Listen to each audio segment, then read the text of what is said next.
پہلی بات تو یہ ہمارے بعض لوگوں کے ذہنوں میں سادہ دل لوگ وہ سمجھتے ہیں کہ پوری دنیا میں ایک ہی دفعہ آ جانی چاہیے. یہ کوئی علاقائی خلافت تو نہیں ہو سکتی، خلافت تو عالمی ہوتی ہے. ان سے میں کہتا ہوں عالمی خلافت کب تھی جناب؟ یہ تو نہ خلافت راشدہ میں عالمی تھی. کیا ہندوستان شامل تھا اس میں؟ کیا چین شامل تھا؟ کیا یورپ شامل تھا؟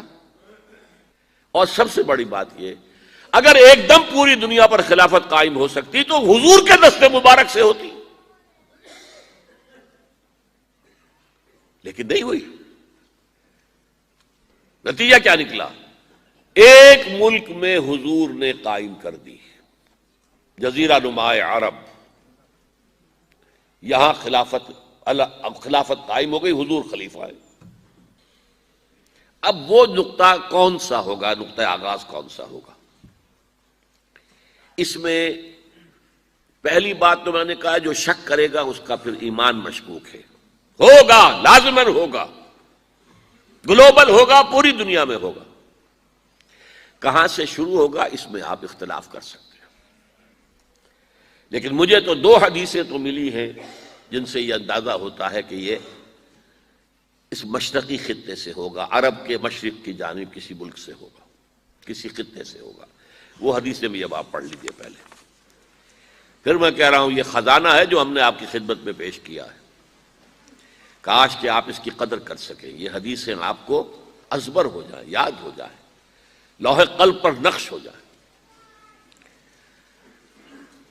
ہندوستان اور خراسان یعنی موجودہ افغانستان کا ذکر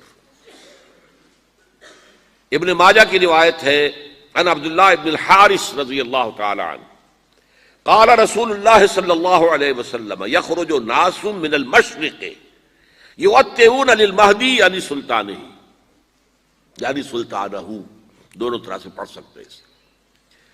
حضرت عبداللہ ابن حارث فرماتے ہیں رضی اللہ تعالی عنہ کہ حضور نے ارشاد فرمایا مشرق کی طرف سے وہ فوجیں نکلیں گی، لوگ آئیں گے جو عرب میں مہدی کی حکومت قائم کریں گے. یہ مہدی کون ہوں گے اس کا ذکر میں ذرا بعد میں کروں گا، لیکن نوٹ کر لیجئے کہ مہدی سے پہلے لازماً کسی مشرقی علاقے کے اندر وہ نظام قائم ہو چکے گا، تب وہاں سے فوجیں آئیں گی نا. یہ مشرق کون سا ہے؟ عرب کے مشرق میں آپ چلیے ایران بھی آ جائے گا، افغانستان بھی ہے، پاکستان بھی ہے، اور اگر اسے اور توسیع دیں تو ہندوستان بھی ہے. یہ ہے عرب کا مشرق. اس سے فوجیں جائیں گی. اس کا کیا مطلب ہے کہ اس میں سے کسی جگہ پر نظام خلافت پہلے قائم ہو جائے گا تاکہ وہاں سے فوجیں جائیں گی جو جزیرہ نما عرب میں حضرت مہدی کی حکومت کو قائم کریں گی. اب دوسری حدیث سنیے. یہ سنن ابن ماجہ کی حدیث تھی جو میں نے آپ کو سنائی، آپ نے پڑھی. دوسری عن ابی ہریرہ رضی اللہ تعالی عنہ، یہ ترمذی شریف کی روایت ہے. قال قال رسول اللہ صلی اللہ علیہ وسلم یخرج من خراسان رایات سود لا يردها شیء حتی تنصب بایلیا. خراسان کے علاقے سے سیاہ جھنڈے لے کر فوجیں آئیں گی، ان کا رخ کوئی موڑ نہیں سکے گا، ان کو پیچھے پھیر نہیں سکیں گے کوئی بھی، یہاں تک کہ وہ یروشلم میں جا کر جھنڈے نصب کر دیں گے. ایلیا حضور کے زمانے میں یروشلم کو کہتے تھے.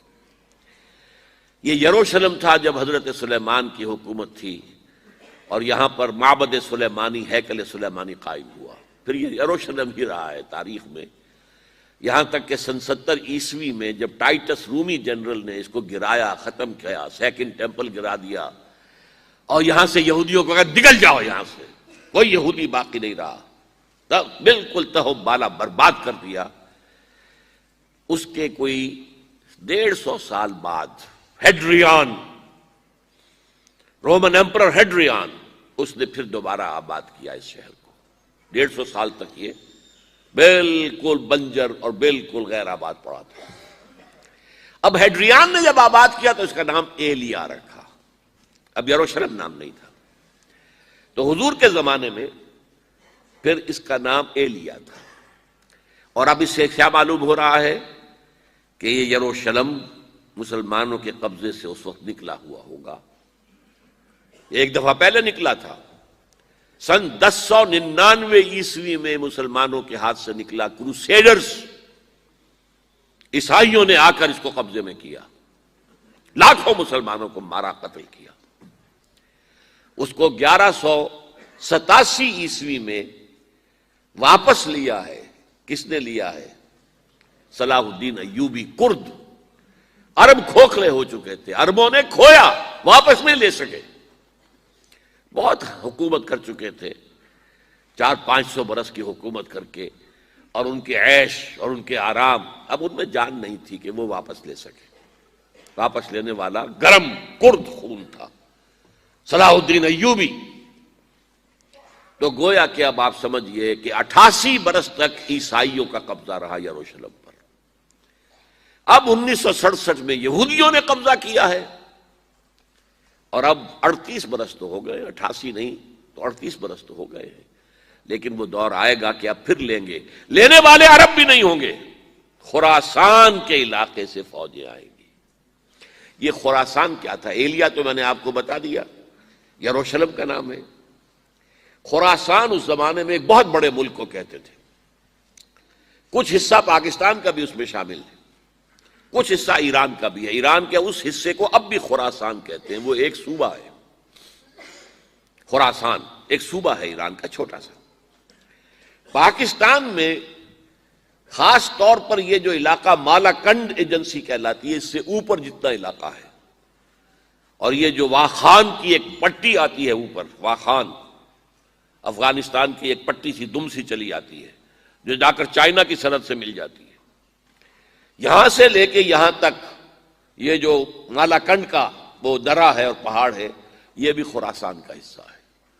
باقی تقریباً 2/3 آف افغانستان ساؤدرن حصہ نہیں ہے خراسان کا حصہ، یہ سیستان کہلاتا تھا، یہ خراسان نہیں ہے۔ لیکن یہ کہ اوپر کا 2/3 آف افغانستان، اور اس کے ساتھ یہ جو عرب، جو اب یہ ترک ممالک آزاد ہوئے ہیں سوویت یونین کی ڈسولوشن کے ساتھ، یہ سارا علاقہ کہلاتا ہے خراسان بزرگ، دی گریٹ خراسان۔ ایک مرتبہ ایک یہاں کا جو کاؤنسلیٹ ایران کا، وہ آئے تھے میرے پاس، ان کے ایک اہم آدمی، ان سے میں نے پوچھا خراسان، تو پہلے تو ان کا خراسان ہمارا ایک صوبہ ہے، میں نے کہا نہیں مجھے خراسان، او خراسان بزرگ، وہ جو آپ دی گریٹر خراسان کی بات کر رہے ہیں، وہ یہ تھا۔ پھر میں نے اور ذریعوں سے بھی تحقیق کی، پہلے خیال تھا کہ پورا افغانستان اس میں شامل ہے، لیکن اب معلوم ہوا کہ نہیں، یہ جو جنوبی حصہ ہے یہ سیستان کہلاتا تھا، کچھ بلوچستان کا حصہ اس میں شامل تھا اور کچھ یہ جنوبی حصہ افغانستان کا۔ یہاں سے فوجیں جائیں گی، اور یہ فوجیں جا کر خراسان سے چل کر ایلیا پہنچیں گی، یروشلم پہنچیں گی، اور اپنے جھنڈے گاڑ